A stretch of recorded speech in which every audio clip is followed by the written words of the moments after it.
This channel does not promote any violent, harmful, or illegal activities. All content provided by this channel is meant for an educational purpose only. শুরু করছি আজকের double special.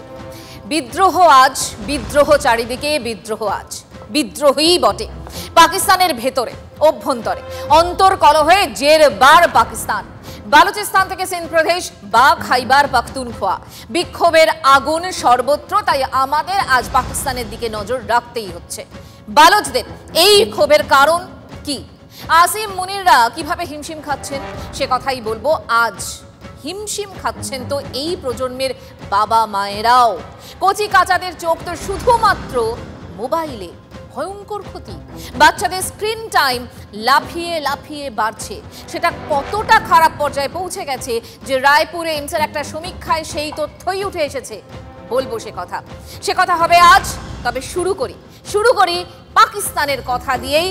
বড় বড় কথা পাকিস্তানের, কিন্তু তাদের অভ্যন্তরে কি অবস্থা আজ দেখাবো ডাবল স্পেশালে। আজকের প্রথম ইস্যু পাকিস্তানের বিধিবাম।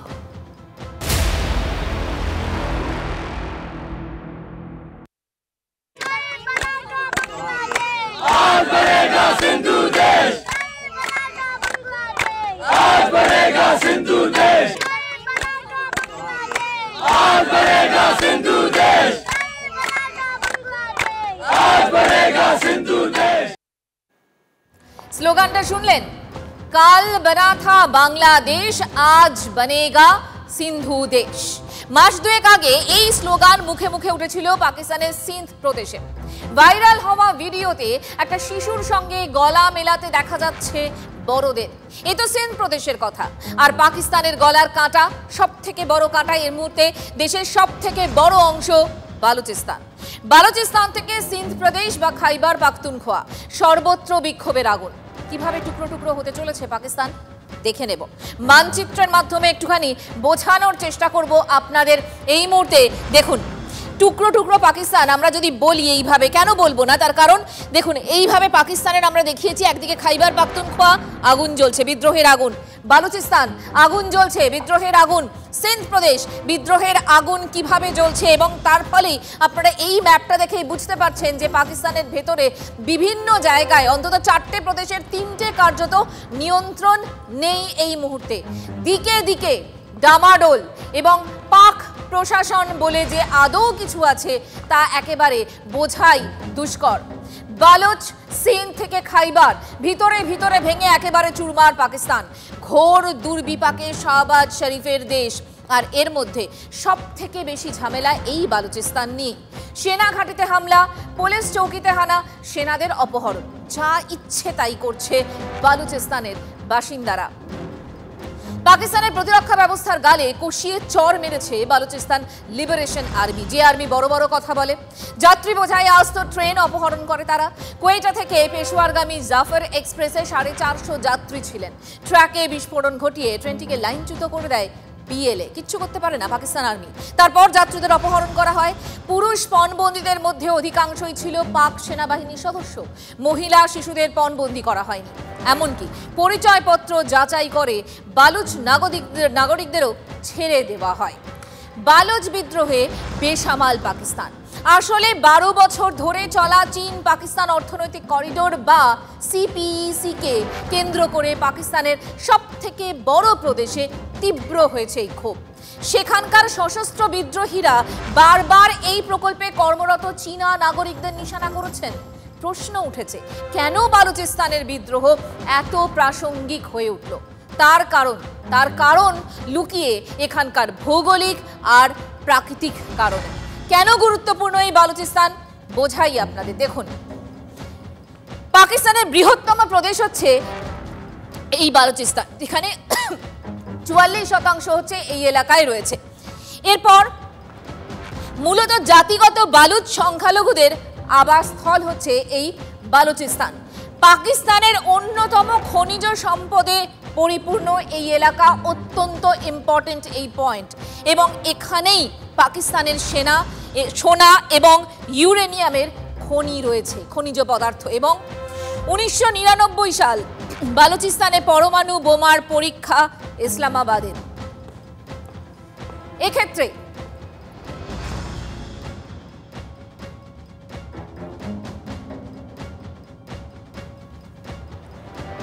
খনিজ সম্পদে সমৃদ্ধ একটা জায়গা, অথচ সেখানেই সব থেকে বেশি নেই। পাক প্রশাসনের বিরুদ্ধে শোষণের অভিযোগ তাই বারবার ওঠে। স্থানীয়দের দাবি, পাকিস্তান সরকার এই অঞ্চলে বিপুল খনিজ সম্পদ লুট করে নিয়ে চলে যায়। সব সম্পদ যাচ্ছে পাঞ্জাব প্রদেশ, আর যেখান থেকে এত কিছু যাচ্ছে সেই বালুচিস্তানের জন্য কিন্তু সিকি ভাগও থাকছে না, সুযোগ সুবিধাও নেই। আর স্থানীয়দের ক্ষোভ সামলাতে নিরাপত্তা বাহিনীগুলোর বিরুদ্ধে আন্দোলনকারী অত্যাচার, অপহরণ, নির্যাতনের অভিযোগ বিস্তর। পাক সেনার দমন পীড়ন, অনুন্নয়নের ফল কি এই গণবিদ্রোহ? এই নিয়ে আমরা কথা বলেছিলাম বিশেষজ্ঞদের সঙ্গে।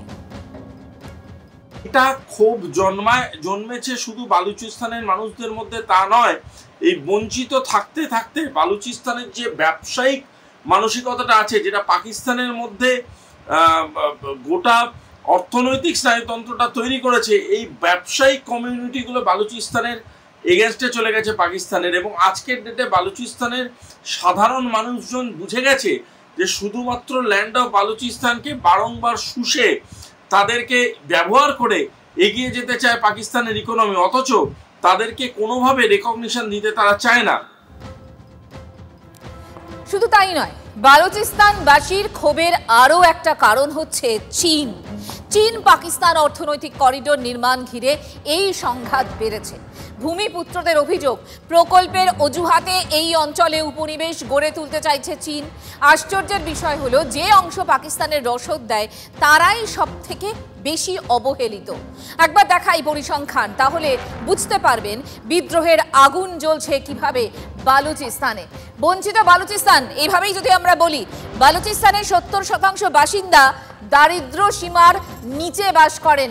বাসিন্দাদের 15% ভুগছেন হেপাটাইটিস বি এবং সিতে, অপুষ্টি সেখানে রয়েছে। তার মানে বালুচিস্তানের প্রায় 18 লক্ষ শিশু স্কুলে পড়ার সুযোগটাই পায় না, এবং 5000 বিদ্যালয়ে রয়েছে মাত্র একটি করে ক্লাসরুম। বালুচিস্তানে শিশু মৃত্যুর হার প্রতি 1,785 জন, ভাবতে পারেন। এবং বালুচিস্তানে অত্যন্ত নিম্নমানের স্বাস্থ্য পরিষেবা, যার ফলে এই বিদ্রোহ তো হবারই ছিল। খাইবার পাখতুনখোয়া সিন্ধ প্রদেশে বিদ্রোহের আগুন, আর সব থেকে বেশি ক্ষোভ বালুচিস্তানে। প্রশ্ন উঠছে, তবে কি নতুন বাংলাদেশ হতে চলেছে পাকিস্তানের বৃহত্তম প্রদেশ? নিজের সংস্কৃতিকে বাঁচানোর লড়াই, নিজের রিসোর্সকে বাঁচানোর লড়াই, নিজের এক্সিস্টেন্সকে বাঁচানোর লড়াই, সেই লড়াইটার মাধ্যমে তারা গোটা দুনিয়াকে একটা স্টেটমেন্ট দিতে চাইছে যে how we have treated the land of Pakistan and how the land of Pakistan has treated us. খুব তাড়াতাড়ি এমন একটা সময় আসতে চলেছে যে বালুচিস্তানের এই সংগ্রামটা ইন্টারন্যাশনাল বহু কমিউনিটি রেকগনাইজ করতে পারে, এবং সেইটা যত তাড়াতাড়ি হতে শুরু করবে তত তাড়াতাড়ি বালুচিস্তান তার স্বাধীনতার দিকে এগিয়ে যেতে শুরু করবে। বিশেষজ্ঞরা যাই বলুন না কেন, বালুচিস্তানের প্রতিবাদীদের পিষে মারার হুঙ্কার কিন্তু দিয়েছিলেন আসিম মুনির, এবং 2 মাসের মধ্যে এবার সেই পাক সেনা পুলিশের চামড়া গুটিয়ে নিচ্ছে বালুচরা। সেনা পুলিশ পরিচয় জেনে খুন, অপহরণ, আর সেই ভয়ে বালুচিস্তানের নিয়ন্ত্রণ কার্যত চলে গেছে ইসলামাবাদে। তবে কি পাকিস্তান ভেঙে দ্বিতীয় বাংলাদেশ হতে চলেছে বালুচিস্তান?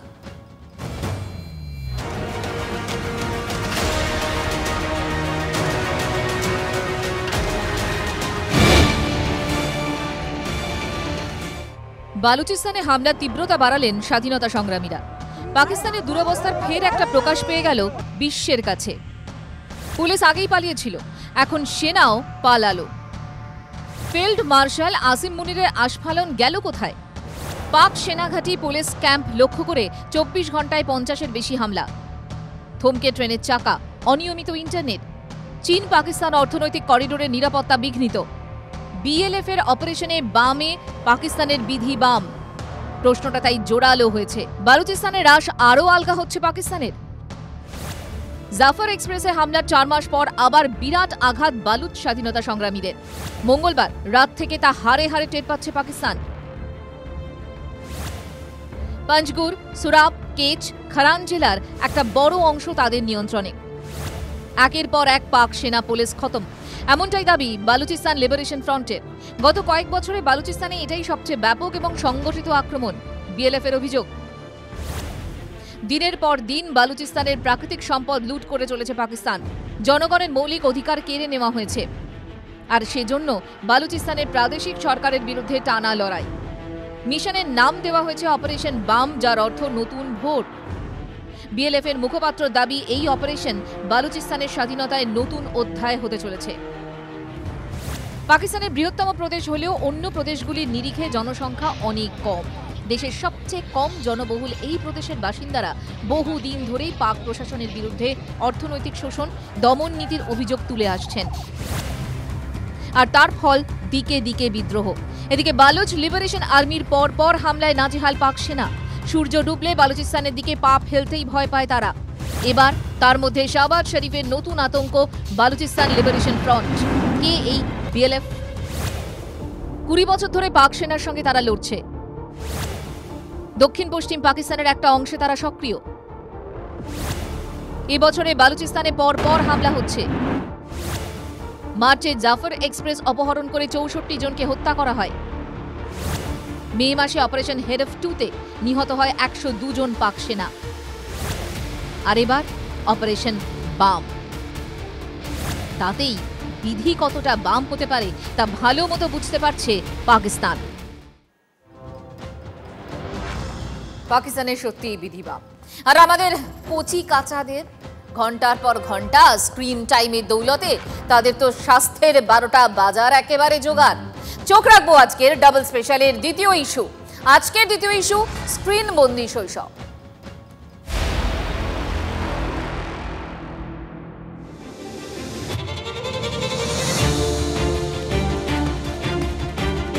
ফোন না দিলে খাবো না, খেতে গেলে ফোন লাগে, ঘুমোতে গেলে ফোন লাগে। ছোটোবেলায় এতটা ছিল না, কিন্তু যত বড় হচ্ছে এখন আরও বেশি হয়ে যাচ্ছে। তো অভ্যেসটা তো একদিনে চেঞ্জ করতে পারছি না, আস্তে আস্তে চেষ্টা করছি ফোনটা কম দেওয়ার। ছবিটা চেনা লাগলো? আমার, আপনার বা প্রায় যে কোনো বাড়িতে এই বাচ্চাদের খাওয়াতে বসলে কার্যত দক্ষযজ্ঞ বেঁধে যায়। আবার কখনো থালা হাতে নিয়ে সন্তানের পিছনে পিছনে বাবা মাদের ছুটতে হয়। বহু চেষ্টার পর হাল ছেড়ে দেন বাবা মারা। কেউ কেউ আবার সেই পথে যান না, সন্তানকে খাওয়ানোর জন্য টিভিটা চালিয়ে দেন বা মোবাইলটা হাতে ধরিয়ে দেন।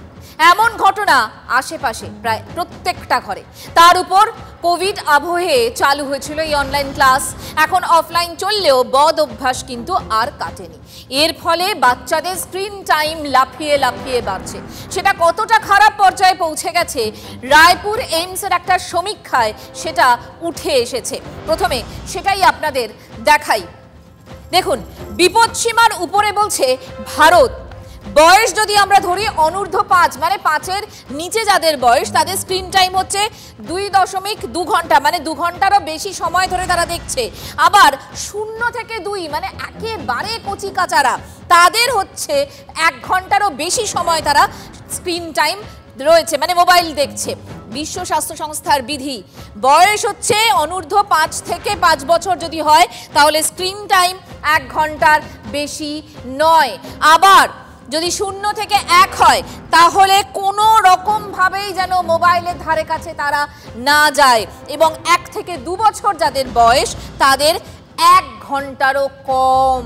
তার মানে বিশ্ব স্বাস্থ্য সংস্থার গাইডলাইন কোনোভাবেই মানা হচ্ছে না। যেটুকু দেখার কথা বলা হয়েছে তার শিক্ষামূলক কোনো অনুষ্ঠান হতে হবে, আর তা হচ্ছে কই? হাতে ফোন, চোখে ইউটিউব বা রিলে। আর তাই ঘরে ঘরে সমস্যা। মোবাইল, ল্যাপটপ, টিভি, ট্যাবে চোখ রেখে চোখের 12টা বেজে যাচ্ছে। মোবাইল অথবা ডিজিটাল ডিভাইস থেকে ব্লু লাইট এমিশন হওয়ার জন্য বাচ্চাদের চোখে খুবই এফেক্ট হয়। সেক্ষেত্রে বাচ্চাদের রেটিনাল ডিজেনারেশন এবং ম্যাকুলার ডিজেনারেশন অনেক সময় হয়। সেক্ষেত্রে খুব তাড়াতাড়ি বাচ্চাদের চোখে চশমার পাওয়ার এসে যায়। কম যেহেতু চোখের পাতা পড়ে, সেই জন্য চোখের মধ্যে চোখের জলটাও কম হয়, সেক্ষেত্রে একটা ড্রাই আই সিনড্রোম হয়। বেশিরভাগ ক্ষেত্রে দোষটা কিন্তু অভিভাবকদেরই। খাওয়ানোর শর্টকাট রাস্তা খোঁজেন তারা, আবার সেই ফাঁদ থেকে কোনোভাবে বেরোতে পারছেন না তাদের সন্তানরা। একেবারে জ্ঞান পাপী অবস্থা কিন্তু অভিভাবকদের। ফোন দিতাম, ফোন দিয়ে কাজ করতাম, দেখার কেউ ছিল না, তো ফোনটা দিতাম, দিয়ে নিজের কাজ করতাম। ওইটা করতে করতেই অভ্যেস হয়ে গেছে। খেতে বসলে বলবে ফোন দাও, ফোন না দিলে খাবো না। একদম ছোটবেলায় কাজের সুবিধার্থে যে নিজেরা কাজ করতে পারছি না বলে ফোন দিতাম, এবার সেটাই অভ্যেস দাঁড়িয়ে গেছে। এখন খেতে গেলে ফোন লাগে, ঘুমোতে গেলে ফোন লাগে, ওই জন্য দিতে হয়, না হলে খাবো না বলবে ফোন না দেখে। মানে ফোন দেখে ছেলে খেয়ে নিচ্ছে, কিন্তু সে যে কি খাচ্ছে, কতটা ক্ষতি হচ্ছে সেদিকে কিন্তু নজর দেওয়ার সময় কোথায় অভিভাবকদের? তার ফল ছোট থেকেই বাসা বাঁধছে রোগ। মিল টাইম যখন হচ্ছে তখন তারা খাবারের কোনো টেস্ট বা টেক্সচার বুঝতে পারছে না, গলিয়ে তাকে খাইয়ে দেওয়া হচ্ছে, তার জন্য বেশি অতিরিক্ত খেয়ে নিচ্ছে। বাবা মারা খুব মনে শান্তি হচ্ছে যে বাচ্চা ভালো খেয়ে নিচ্ছে, কিন্তু তার জন্য ওবেসিটি বেড়ে যাচ্ছে, ফিজিক্যাল অ্যাক্টিভিটি কমে যাচ্ছে। এগুলো আমরা এই সোশ্যাল মিডিয়াতে বা স্ক্রিনে দেখতে পাচ্ছি। তার জন্য কিন্তু তার একটা মানসিক বিকাশে হ্যাম্পার করছে এবং তার লং টার্ম এফেক্ট থাকবে। Federation of Indian chambers of commerce and industries সমীক্ষা থেকে জানা যাচ্ছে যে মোবাইল ব্যবহার করার ক্ষেত্রে ভারত বিশ্বে ৪র্থ স্থানে, আর একজন নাগরিক প্রতি সপ্তাহে গড়ে প্রায় ৩৪ ঘন্টা মোবাইলে সময় কাটান। অর্থাৎ প্রতিদিন একজন ভারতীয় প্রায় ৫ ঘন্টা মোবাইল ব্যবহার করেন, আর তার মধ্যে একটা বড় অংশ কিন্তু শিশু। আর তারা ফিল্টার কিছুই করে না, বাছবিচার না থাকায় অলক্ষ্যে ঢুকে পড়ছে নানা রকম বিষয়। তারা যখনই একটা বাচ্চা সবসময়তে একটা কিছু জিনিস দেখছে স্ক্রিনে, যেখানটাতে একটা ভায়োলেন্ট কিছু কন্টেন্ট থাকতে পারে, বা সবসময়তে ওই একই জিনিস, একই ধরনের জিনিস স্ক্রিনে দেখে যাচ্ছে, তখন তার ভিতরে যে অন্যান্য জিনিসে যে তার ভাবনা চিন্তা করার ক্ষমতা, অ্যাবস্ট্রাক্ট থিঙ্কিং যেটাকে বলি, সেগুলো কিন্তু অনেক কমে যাচ্ছে। কনসেন্ট্রেশনও অনেকটাই কমতে বাধ্য, কারণ তারা সবসময়তে স্ক্রিনের ভিতরেই ডুবে আছে। স্ক্রিনে যেটা দেখছে সেটাকেই নিয়ে তারা সবসময় চিন্তা ভাবনা করছে। এত বেশি স্ক্রিন টাইম, তার ফলে শিশুদের কি কি বিপদ হচ্ছে সেটাও আপনাদের একটুখানি দেখাই। কোন কোন সমস্যা হচ্ছে বাচ্চাদের? দেখুন, চোখের সমস্যা প্রথমেই যেটা হচ্ছে, তার পাশাপাশি বুদ্ধির বিকাশ ব্যাহত হচ্ছে। ডাক্তাররা বলছেন হজমের গন্ডগোল পর্যন্ত হচ্ছে। আর কি হচ্ছে? কথা বলা শিখতে দেরি করছে একদম কচিকাচারা। সৃজনশীল ভাবনার অভাব ভীষণভাবে তাদের হচ্ছে, এবং স্থূলতা এবং বৃদ্ধি ব্যাহত, এটাও কিন্তু ভীষণভাবে দেখা যাচ্ছে। আর এর বাইরে ধরুন, এই মোবাইলের চক্করে শিশুরা খেলাধুলা তো ভুলেই গেছে, ঘরকুনো হয়ে যাচ্ছে। তারা অন্যের সঙ্গে মেলামেশা করতে পারছে না, তাদের মুখ থেকে এমন ভাষা বেরোচ্ছে যেগুলো তাদের বয়সোচিত নয়। কেন মোবাইলের প্রতি এত আসক্তি? কিভাবে সামাল দেবেন পরিস্থিতি? শুনুন। টিভিকে আমরা বলতাম বোকা বাক্স, সেই বোকা বাক্স এখন মানুষদেরকে বোকাতে পরিণত করতে রেডি চলে গেছে। এর থেকে গার্জেনদেরকে সদুত্তর ভূমিকা নিতে হবে। ভূমিকা নিয়ে তাদেরকে, শিশুদেরকে চেষ্টা করতে হবে এর থেকে বার করা, তাদের কাছে সময় দেওয়া, কথাবার্তা বলা, একটু খেলা, যাতে তাদের মানসিক বৃদ্ধি ঘটে। নাহলে কিন্তু আগামী দিনে আমরা খুব খারাপের দিকে চলে যাচ্ছি। বাচ্চাদের এই বলে কোনো লাভ নেই তুমি ফোন ব্যবহার করবে, তাহলে কি করবে ওরা এই সময়টা? আমাদের তো তাদের কাছে কিছু একটা অল্টারনেটিভ দিতে হবে। সেই জন্য পরিবার হিসেবেও আমরা যদি সবাই মিলে ফোন ব্যবহার কম করি, তাহলেই আমরা বাচ্চাটার সাথে এনগেজ করতে পারবো, কিছু করতে পারবো। দেখুন, ডাক্তাররা বলছেন যে বাচ্চাদের সাবধান করুন, কিন্তু তার আগে নিজেরা সাবধান হন, নিজেরা স্ক্রিন টাইম খানিকটা হলেও কমান, নয়তো এই বিপদ যাওয়ার নয়। আর ওদিকে পাকিস্তানের বিপদ, সেই বিপদের দিকেও আমাদের কিন্তু নজর রয়েছে, কারণ বড় বড় কথা বলে পাকিস্তান, কিন্তু নিজেদের ঘর সামলাবে কিভাবে, নজর থাকবে আমাদের সেদিকেই। ডাবল স্পেশালের এই ধরনের অনুষ্ঠান দেখতে অবশ্যই নজর রাখুন TV9 বাংলায়। আজকের মতো ডাবল স্পেশাল এখানেই শেষ করছি, দেখা হবে, ভালো থাকবেন।